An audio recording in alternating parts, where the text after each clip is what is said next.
Hey, welcome back to the booth. We're going way back in time. We're going to talk about a Canadian new wave band called Strange Advance. That's me on drums back in my 20s. Okay, it's a while ago. There may be very few of you who are aware of this act, but in Canada, they had a couple of gold records, and I was involved in different capacities with them for decades. We go way back. So this isn't going to be for everybody, but there have been people that have asked me about Strange Advance, my involvement with them and stuff. So this is for those people. Strange Advance started as three people: Daryl Crom, Drew Arnott, the singer-songwriters, and Paul Iverson, the bass player. They did their first record in Vancouver at Little Mountain Studios, which was a very big studio at the time. And at the time, that scene was just going off, the Little Mountain Sound Studio and the people that were involved in that. So I think the first album was recorded around, I'd say 81 or 82, mainly 82. This was their first album cover with the 50s woman holding a beach ball and some weird futuristic thing in the background. That's Drew on the left, Daryl Crom in the center, Paul Iverson on the right. So I was never officially in the band, but I was really involved with them in a lot of different things, and they were all very good friends. Their first album they did with the LM1 drum machine, the precursor to the Linn drum machine. It was made by Roger Linn, and this thing was as big, as heavy, and as expensive as some cars. I mean, this thing was a huge behemoth, and this was the first in the world that had real drum samples in it. Many drum machines came after that that were more affordable and smaller, but this was the first one that actually had studio-quality drum samples. Strange Advance was signed to Capitol Records, and they actually flew Drew, the kind of keyboard player tech guy, and the producer, Bruce Fairbairn, down to L.A. to buy an LM1 because they had just come on the market. So Bruce Fairbairn produced this record. Now, you probably know his name now because he went on to do a ton of acts, from Loverboy, INXS, Bon Jovi, Aerosmith, Kiss, Yes. When he did this first Strange Advance album, he was not that well known. He had done a few other things, but that studio, Little Mountain Studios, and Bruce Fairbairn were kind of getting their start. The engineer on the record, the guy that gets all the sounds and everything, was Bob Rock. Now, you probably know him too, because he went on to a million great things: Aerosmith and Bon Jovi, Bryan Adams, Metallica. And Bob is a great guy, great producer. At this time, he was just engineering still, and he's also guitar player, singer-songwriter. Actually, Bob Rock played guitar, I think, on one track on that first album, as did Paul Dean from Loverboy. So anyway, the whole album was done in the studio, a lot of synthesizers, mainly the CS-80, Daryl Crom and Drew, both doing vocals, Paul Iverson on bass. Their first single was called Worlds Away. On that, they used the Roland TR-808 drum machine for the song Worlds Away, and it was like a slow, new age ballad. And a lot of people that knew that song or heard that song when it came out, they thought the band was European because they had such an unusual sound. Very different from a lot of the Canadian bands that were coming out at the time. The radio is very competitive at this time in the early 80s, and there's a lot of like new wave and rock, and they're vying for a position. And, you know, most of the songs were 3.5, 4 minutes long. The first Strange Advance single, 7 minutes or something. Just even the intro was like really, really long with these bells and spacey sounds before even the drums came in. It was unheard of, but it became a huge hit in Canada, and I loved it. They were nominated for a Juno that year for the Most Promising New Act. The first single, Worlds Away, didn't even have a video because videos weren't that much of a thing. But by the time it was ready for their second single, MTV was in full swing. What they decided to do was record two videos at the same time in a big warehouse soundstage down in New Orleans. And they called me and asked me to play drums because you can't really have a drum machine on a video. Not that interesting. I got the calls like, hey, Billy. They called me Billy back then. Hey, Billy, we want you to come down to New Orleans and play drums in these music videos. And I'm like, okay, that sounds pretty good. Honestly, I didn't even know where New Orleans was. 22 or something like this. I had to look on a map to find out where it was. So I got to go down there with these guys and hang out in New Orleans for a couple of weeks and go out and hear all this great music and hang out with all these interesting people and eat all this great food and be the drummer in this band that I wasn't even really in. So we all got our haircuts and they made us custom clothing and everything. Yeah, it was a trip. And I remember getting the check from the record company. I'm like, you're paying me to go on vacation and play drums. It's like, pff, I'm in heaven. Okay. Anyway, let's just listen to a few seconds of the first single that I was involved in called She Controls Me. Here it is.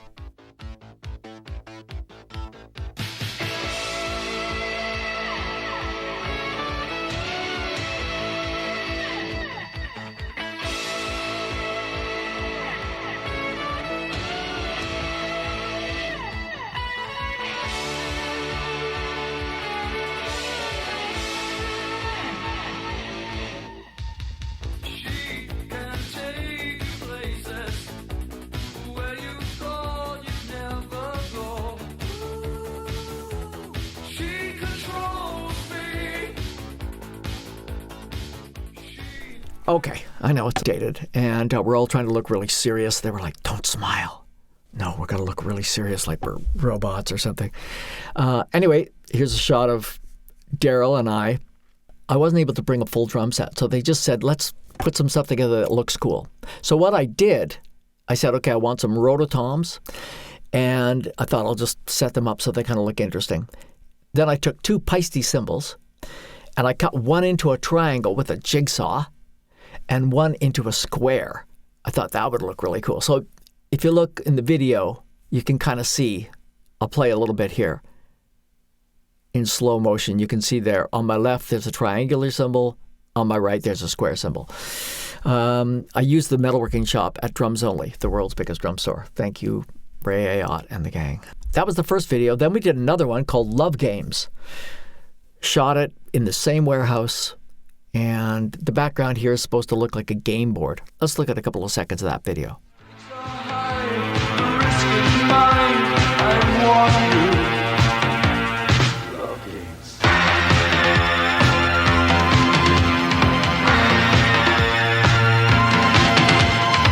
There's no time to think of taking chances.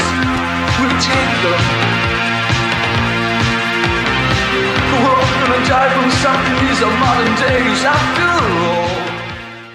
And you can see I set up the drums a little bit different in this video. Anyway, I was always into the weird drum set thing. Here's some pictures of some of the drum sets I've made. A lot of them had rototoms welded onto a frame. I mean, picture here from 1978. Here's a different version of the drum set in white when I was playing in another band. This is a drum set I was playing with Randy Bachman. You can see all of the cymbals everywhere. My nickname was Crash. Here's the drum set I put together for the band's third video. You see those 2 bass drums? Those are made by Staccato. They're fiberglass. But I've got them on their sides. They're supposed to be laying on the floor, and they kind of look like a pair of pants, like a pair of shorts or something. I mounted them on a metal framework and mounted them on their sides. And I just thought that looked so cool. The other thing that I wanted to show you in this picture is check out this hi-hat. This is a cable-controlled hi-hat. Now, I know everybody later in the 80s and the 90s, a lot of drummers had them. You have like another hi-hat like over by your ride cymbal or something like that. This was one that I made myself. I took a Slingerland hi-hat.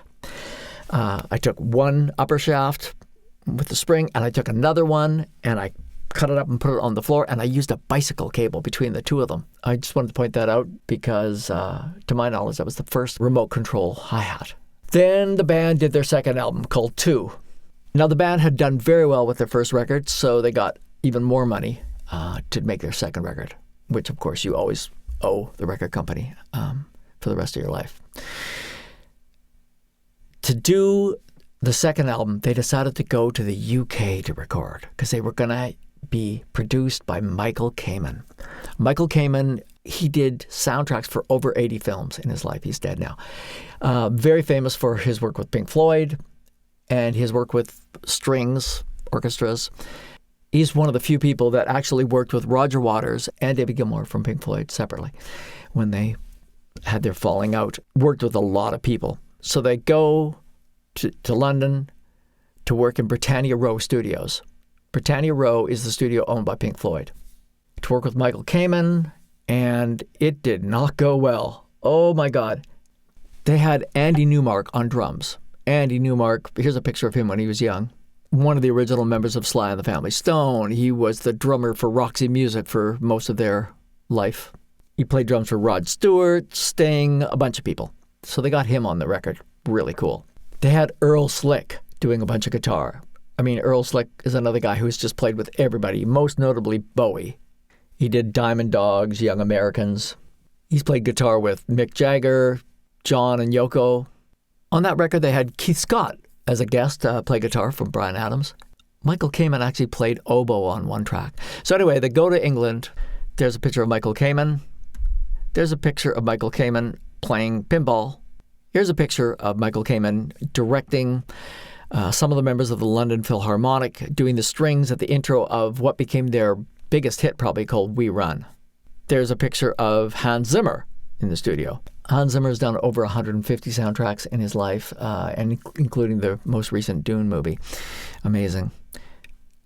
Michael Kamen has done about 80 soundtracks, including Highlander, the Die Hard movies, all the Lethal Weapons, What Dreams May Come, X-Men. Anyway, so they had some sort of conflict. Drew from Strange Advance and Michael Kamen had some sort of conflict.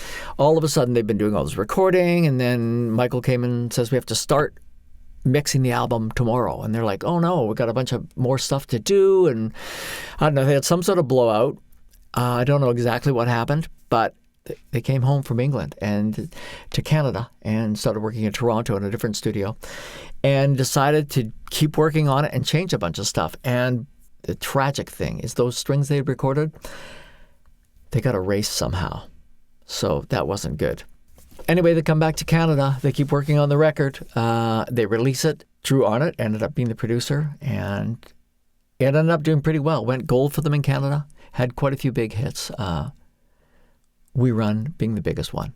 So let's just take a listen to a little bit of that.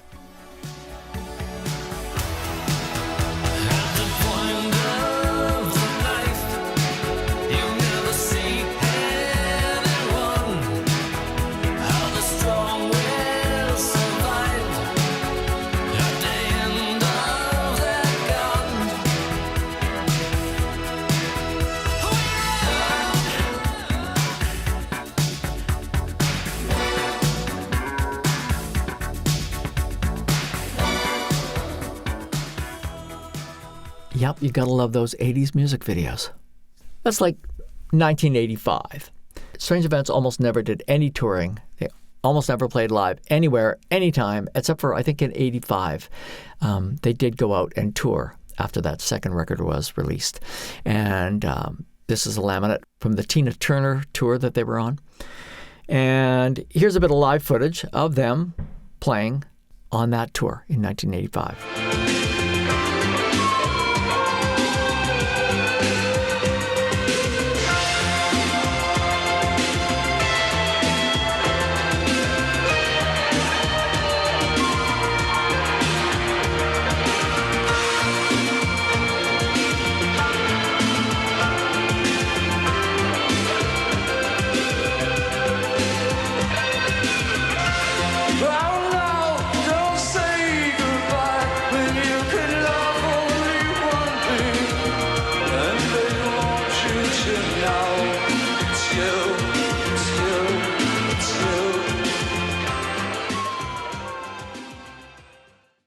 And this crazy guitar player is Ian Cameron, a very good friend of mine. And you can see he has this overhand technique that he uses a lot, his own little signature thing. And the next Strange Advance album, it was called The Distance Between. Ian played guitar on quite a bit of that record. Here's a picture from 1979. There's me, front center, with dark hair, and Ian just beside me there with long curls. Yeah, 1979. So we got a bit of history there. Anyway, they recorded that third album in 1988 called The Distance Between. Bob Rock mixed it. Drew produced it. At that time, I was touring with BTO, so I couldn't go out and do tour dates with them. But I did have a recording studio, so I got Randy Bachman to come in and do a guest solo for one of the songs on that Strange Advance record. I did a bit of recording, actually, in my studio on that record. For instance, Drew's father, he got him to come in and play saxophone on a song called This Island Earth. And once again, I recorded it in my studio, sent the tapes off to Toronto because I was living in Vancouver. So I was involved in that as well. And I also got an album credit on that record for sound design stuff because I was coming up with sounds for them, synth sounds, emulator samples and stuff like that. So once again, I was involved in the project, but I wasn't actually in the band. And that record was a great record. Alan Holdsworth played some guitar on it. Man, what a great guitar player. He died a couple of years ago. But if you're not a guitar player, you won't know his name. But a lot of great guitar players cite him as an influence. And he did play on that third Strange Advance record. Played a blazing solo on a song called Alien Time. Then what happened? I don't know. Years of nothing. The band kind of fell apart. I think they kind of got dropped by their label or something. And the sales of the last record weren't really enough to keep it going or whatever. So Drew Arnott, the singer, songwriter, keyboard player for Strange Advance, and we've remained close for decades after that time. Drew actually lived with two of my ex-girlfriends, so we have a lot of common ground there. So anyway, for years and years, nothing ever happens. And then in like 2017, Drew said, look, I want to get the band together. I want to go out on tour. I want to do some dates, maybe write and record some new stuff. Are you interested? And I said, yeah, sign me up. So the first thing I did was graphic design. This is the new logo I did for them. This is another graphic thing. Here's a promo that we did for the Radical Orbits Tour 2019. Here's tour laminate that I designed, some other graphic stuff, a t-shirt I did for them. And this is the cover of their fourth album, which I designed again. Here's some shots of us in the band. You can see Drew and Ian, the guitar player, and me. On the far right is the keyboard player, Rob Bailey. Very, very talented guy. Worked at Electronic Arts way back in the day when they were just starting, whatever. Very solid techie guy and great player. And he's worked with a lot of people like Alice Cooper and whatever. Runs his own recording studio. And then on the far left is Sean Dillon. Sean is the new singer because Daryl, the other singer in Strange Advance, didn't want to go out on the road again when the band was getting back together in 2018. He just didn't want to go out there and do that. So Sean Dillon got hired as the new he plays guitar and sings. And Sean and I have the same birthday. Anyway, here's some other promo shots. So finally, I was going to go out and play drums live with Strange Advance. And this was a mammoth undertaking. This is the drum set I put together. I was looking for something kind of radical and unusual. There's a shot that I did for promo at that time. All electronic. I had a couple of drum brains so that I could load custom samples in. And there's a couple of other shots of that kit. So just some triggers. Every song, every hit record had a different snare drum sound, and I literally had them faithfully restored and ready to go for a live gig. We went back to the original albums and sampled the snare off like the 2-inch tape or whatever with the reverb and everything so that the sounds that I would have playing live would be perfect.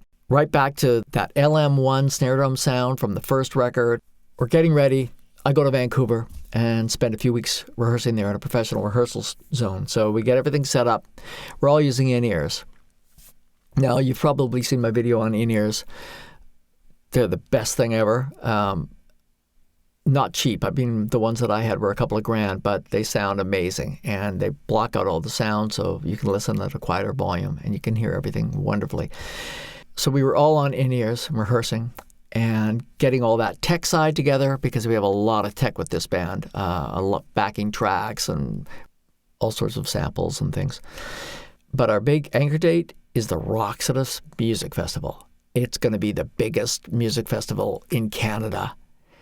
A couple of real estate moguls, I think, had decided to put this on and hire all their favorite acts. So here's a list, like Lynyrd Skynyrd, Alice Cooper, Aerosmith, Peter Frampton, Cheap Trick, Billy Idol, Blondie, Nickelback. I mean, just so many bands. And what an anchor date is, it means that you're getting paid well enough for that show that you commit to the tour and you buy your plane tickets and your hotels and all that kind of stuff. And then you do other dates from there to fill in the blanks, make a little bit of extra money. But really, you need to have like a bunch of cash happening so that you can go out there and make investments in, like, all the gear's got to be flown out and everything like this.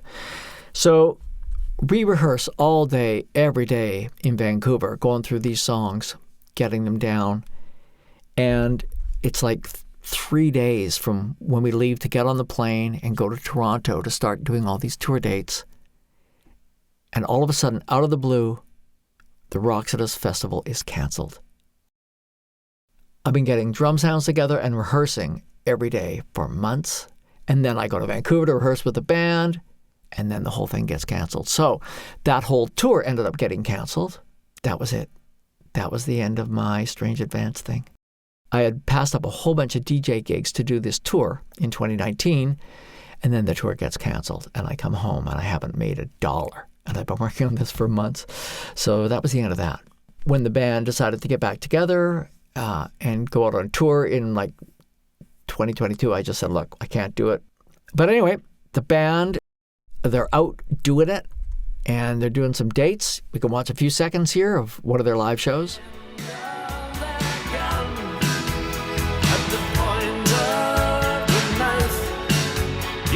See anyone, all the strong will survive at the end of that gun. We run.